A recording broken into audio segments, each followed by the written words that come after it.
probably. Maybe he's lucky. So Dan turned out to be a member of one of these Middle Eastern genetic lineages. So he tested his Y chromosome, and his Y chromosome, and he belongs to haplogroup J1. Now, the reason I say it's Middle Eastern is because more than 90% of the J1s are found in Middle Eastern populations. Very high frequencies in the Arabian Peninsula, over 70% there, also in other places in the Middle East.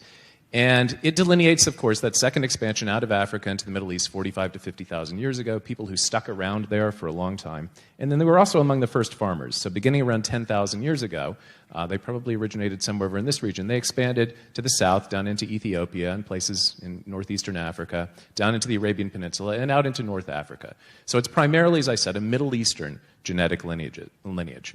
But we do see it occasionally in European populations. And Dan has told us, he was actually quite surprised when we had the reveal event for the 200 people who swabbed, a private event on Sunday, that he thinks of himself as being European. Now, he's Ashkenazi Jewish, but he again thinks of himself primarily as being European.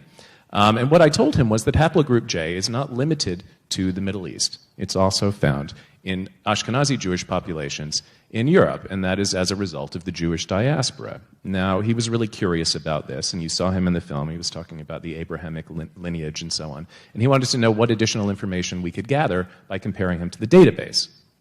And it turns out that he is a member of a subtype, or a subset of J1s known as J1C3D. Now, this is a lineage that originated most likely in the northern part of the Fertile Crescent in the Middle East between 5,000 and 6,000 years ago. And it spread throughout the Fertile Crescent and down into the Arabian Peninsula over the last few thousand years. And today it's found at high frequency in Jews in the Middle East and Ashkenazi Jews in Europe. Around 15% of European Jews are members of J1C3D. But also the Adnani Arab tribes, and these are the northern Arabs. Now, Muhammad was actually a northern Arab. And data that hasn't been published yet, but it's been collected in collaboration with an Arab genealogist, genetic and genealogical data suggests that Muhammad was also part of this J1C3D lineage. Now, how does that work? How do we see it in both Jews and Arabs? Over 70% in some of these Adnani Arab tribes. Well, the Adnani Arabs take their name from Adnan. And looking back through the stories in the Quran and in the Torah, Adnan was the son of Ishmael.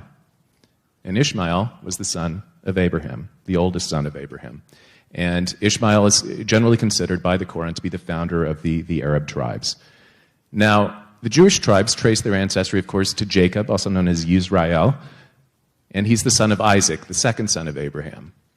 So that J1C3D lineage that's shared between the Adnani Arabs and the Jews is consistent with this story. It doesn't prove the story in the Bible or the Torah, but again, it's entirely consistent with that. And it's very interesting that as we gather more information, very high-resolution genetic information, we're starting to confirm some of these stories that we hear about from myths, religious texts, and so on. So it's a fascinating Y chromosome lineage.